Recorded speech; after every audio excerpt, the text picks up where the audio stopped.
गुरु जी की कृपा से। मेरा शुरू से ही शिव भगवान से बड़ा प्यारा सा कनेक्शन रहा है। बचपन में मैं जब शिव भगवान को देखती थी तो बड़ी अट्रैक्शन फील होती थी। जैसे कभी मैं उनके पास कुछ मांगने नहीं जाती थी, बस मुझे अच्छा लगता था कि उनके पास जाऊं, उनके स्वरूप को देखूं। बड़ा अच्छा लगता था जब मैं देखती थी कि जैसे लोग वहाँ पूजा कर रहे हैं, वो शिवालय पे जल चढ़ा रहे हैं, तो मेरा भी बड़ा मन करता था कि मैं जाके शिवालय पे जल चढ़ाऊं, उनको टीका करूं। तो बस एक कहते हैं ना, एक बड़ा अच्छा सा लगता था, बड़ा मज़ा सा आता था कि जहाँ भी कोई मंदिर जाती सबसे पहले मैं उन्हें ढूंढती कि वो कहाँ है, तो उनके पहले दर्शन करती। मतलब उनकी फैमिली को देखना, जैसे पार्वती माँ, शिव भगवान, गणेश जी, कार्तिकेय, बड़ा अच्छा लगता था जब वो एक साथ उनका स्वरूप देखने को मिलते थे। बस इतना फील होता था कि कुछ प्यारा सा कनेक्शन है, बहुत ही अट्रैक्टेड फील करती थी उनके प्रति। तो जैसे बड़े होते चले गए, उनके पास जाना अच्छा लगता था। जैसे हर मेरे को ना क्या होता था कि हर सोमवार के दिन मुझे नाग देवता के दर्शन आते थे सपने में, ड्रीम में नाग देवता के ज़रूर दर्शन होते थे। जैसे कहते हैं ना कि एक सांपों के सपने आना हर सोमवार, मुझे नहीं पता क्यों आते थे, डर भी जाती थी, पता नहीं मेरे पीछे सांप पड़े रहते, पता नहीं क्यों। तो ऐसे ही बस किसी से सुना कि कहते हैं शुभ माना जाता है कि अगर आपको नाग देवता के दर्शन होते हैं सपने में, अच्छा होता है, शिव भगवान के वो दर्शन माने जाते हैं अगर नाग देवता जी सपने में आते हैं। हर सोमवार मतलब फिक्स था कि मुझे सपना आना ही आना नाग देवता जी का।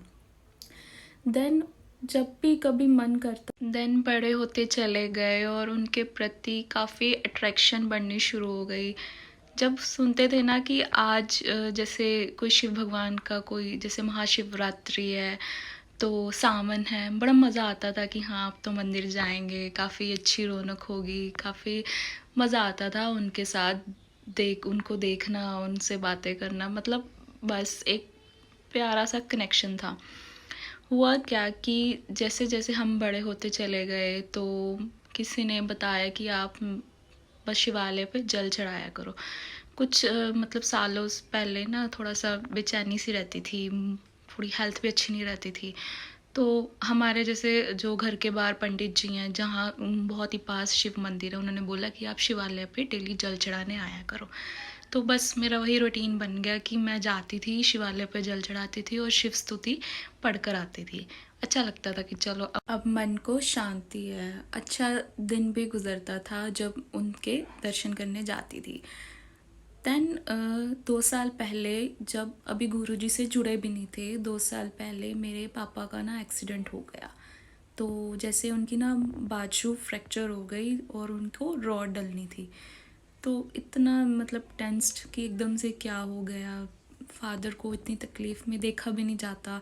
तो बस पूरी तरह से ना अंदर जैसे देखा नहीं गया वो सीन, जब मैं अपने पापा को इतने दर्द में देखती थी। और उनको जब उनका ऑपरेट होना था ना, तो उनका बीपी भी शूट कर रहा था कि डॉक्टर कहते अभी नॉर्मल नहीं है, अभी ऑपरेट नहीं कर सकते, जब इनका बीपी नॉर्मल हो जाएगा हम इनका ऑपरेट कर देंगे। इनको रॉड डलनी थी पापा को बाजू पे। तो इतनी तकलीफ़ में देखा भी नहीं जा रहा था उस टाइम, तो गुरुजी से जुड़े भी नहीं थे, तो कुछ इतनी उम्मीद कहते ना पॉजिटिविटी नज़र नहीं आ रही थी। देन जब उनको ऑपरेट के लिए ले गए तो वो 1-2 बार तो डॉक्टर नीचे आ रहे थे कि भाग कर, कहते उनको एनेस्थीसिया भी नहीं चढ़ रहा उनको, मतलब वो बेहोश नहीं हो पा रहे। बहुत ज़्यादा टेंशन में थी कि बात तो छोटे ऑपरेशन की हुई थी और लगभग 5 घंटे लग चुके हैं। तो कहते हैं उनको अभी वो बेहोश नहीं हो पा रहे, उनको एनेस्थीसिया नहीं असर कर रहा है। बस उस टाइम क्या मन में आया कि मैंने बस मन में मन्नत मांगी शिव भगवान से कि बस मेरे पापा का ऑपरेशन ठीक हो जाए, मैं नंगे पैर 5 सोमवार शिवालय पे जल चढ़ाने आऊँगी अपने घर से नंगे पैर। तब गुरुजी से इतना जुड़े भी नहीं थे, उनके बारे में कुछ पता नहीं था।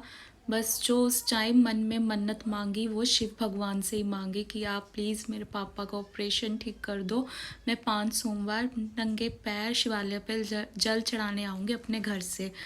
देन जब मन्नत मांगी, उनका ऑपरेशन ख़त्म हुआ और डॉक्टर भाग कर नीचे आया कि ऑपरेशन A1 हो गया है, मतलब पेशेंट बिल्कुल ठीक है। जो मन में रिलीफ आया कि बस जो था, एक जो मन्नत मांगी शायद सुन ली, गुरुजी ने ही सुन ली, क्योंकि गुरुजी हमारे महाशिव हैं। तो बस इसी तरह से प्यारा सा कनेक्शन उनसे और बढ़ता चला गया। और जब ये ऑपरेशन हुआ, मैंने 5 सोमवार मैंने नंगे पैर जाके शिवालय पर जल चढ़ाया और उनको बस थैंक यू बोला कि आपने मेरी बात रख ली, आपने मेरी विश पूरी कर दी, मेरे पापा को बिल्कुल ठीक कर दिया। तो बस मंदिर जाना, शिव भगवान को थैंक यू बोलना और शिवालय पे जल चढ़ा कर आना। और मेरी लाइफ में आया सबसे बेस्ट डे जब मैं गुरुजी के मंदिर पहली बार गई, 9 जुलाई 2018। सबसे लाइफ का बेस्ट डे था। मुझे सच बताऊं, मुझे कुछ नहीं पता था मंदिर के बारे में। हमें किसी ने बताया कि आप एक बार बड़े मंदिर होकर आओ। मुझे उनके बारे में कुछ नहीं पता था कि मैं कहाँ जा रही हूँ, क्यों जा रही हूँ, क्या है, कौन है। बस ठीक है, हमें किसी ने बताया कि उस दिन था भी मंडे कि आप जाओ, क्योंकि हमारे घर में कुछ हेल्थ रिलेटेड इश्यूज चल रहे थे, जिसके कारण हमें गुरुजी का दरबार मिला।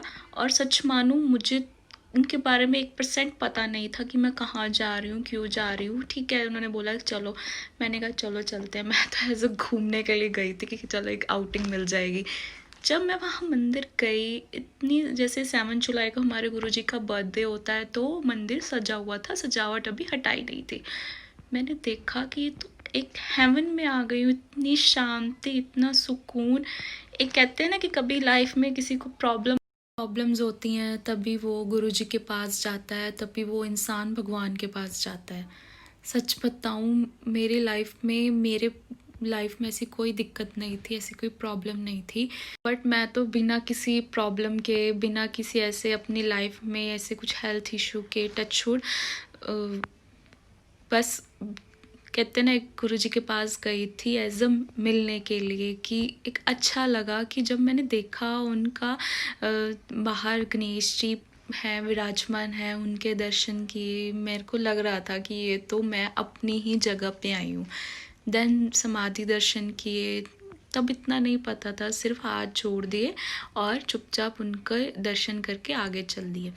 जब मैंने देखा आके शिव भगवान की इतनी बड़ी प्रतिमा, इतना बड़ा स्वरूप शिव भगवान का, मैं तो धन्य कि मैं तो अपने भगवान के पास आई हूँ, जिन्हें मैं इतना मानती हूँ। जब मैंने उनको माथा टेका, बॉडी में इतनी तेज़ वाइब्रेशंस हो रही थी ना कि बस, कि वहाँ ना थोड़ा सा एक डर भी लग रहा था कि ये इतना बड़ा, इतना प्यारा स्वरूप। और बस पहली बार मैंने शिव भगवान की इतनी प्यारी प्रतिमा देखी थी।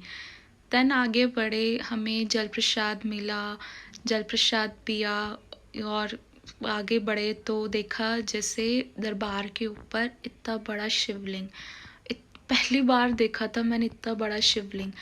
तो मैंने गुरुजी के वचनों में पढ़ा है कि अगर हम इस बड़े मंदिर में आते हैं तो हमारे 12 ज्योतिर्लिंग की यात्रा इस बड़े मंदिर में हो जाती है। तो मुझे इतना अच्छा लगा कि मैं अंदर गई दरबार में, देखा कि वहाँ तो कोई बस एक गुरुजी की गद्दी है और उनके स्वरूप लगे। तब मैंने गुरुजी का स्वरूप पहली बार देखा था कि ये हैं गुरुजी।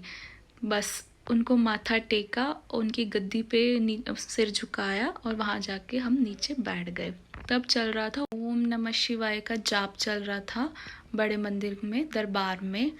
चुपचाप हम 15 मिनट के लिए बैठे थे और बस 15 मिनट के अंदर अंदर मैं वहीं की हो गई कि बस मेरा मन, मेरी सोल बस वहीं की हो गई। ये जगह मैं आके, इस बड़े मंदिर में आके, बस मेरा कहते हैं ना, कल्याण हो गया। देन उसके बाद जब हम आगे बढ़े, आगे बढ़े तो हमें समोसा प्रसाद दिया गया। मैंने खुशी खुशी खाया। तब मुझे उनके प्रसाद के बारे में इतना नहीं पता था।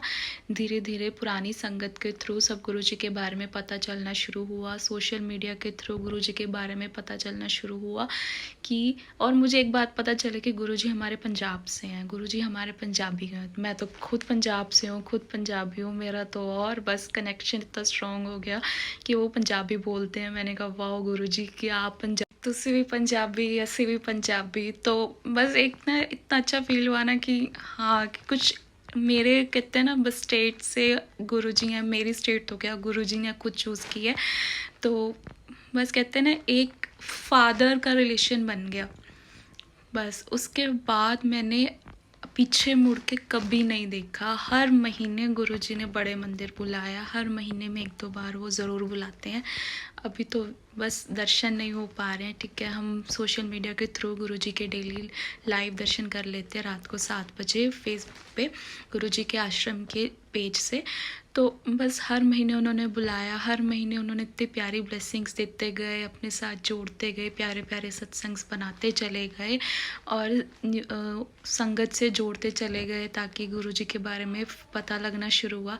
एक और क्यूट थिंग हुई मेरे साथ वहाँ पे शुरू में, जब एक बार मुझे किसी ने आंटी बोला, मैंने मन में सोचा कि मैं इसको आंटी लग रही हूँ। फिर मुझे किसी संगत ने बताया कि यहाँ कोई भी हो, सब गुरुजी के लिए इंडिविजुअल हैं। अगर लड़की है तो वो आंटी है, लड़का है तो अंकल। इवन 2 इयर्स का कोई भी बच्चा हो उसको अंकल ही बोला जाएगा। मैंने कहा चलो ठीक है, जैसे ब्रेन नहीं लगाया। मैंने कहा चलो कोई बात नहीं, जैसे उनके रूल्स हैं, मुझे नहीं पता इनके बारे में। धीरे धीरे जब पता लगना शुरू हुआ तो अब तो गुरुजी से इतना प्यारा कनेक्शन है ना कि उनके बिना बस रह भी नहीं सकते। अब मैं वो सोचती हूँ ना पहला दिन कि मेरे साथ ऐसा था, जब भी मैं दरबार में जाती हूँ कि गुरुजी फर्स्ट डे आपके साथ मेरा ऐसा रहा, तो हंसी भी आती है कि मैं कैसी झल्ली सी थी और कैसे कैसे क्वेश्चंस पुटअप कर रही थी, क्योंकि उनके बारे में कुछ पता नहीं था। अब वो मन में हंसी आती है, गुरुजी देखो पहली बार ऐसा ऐसा हुआ था मेरे साथ आपके दरबार में।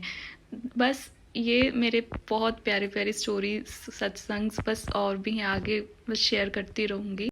जय गुरुजी, शुक्राना गुरुजी।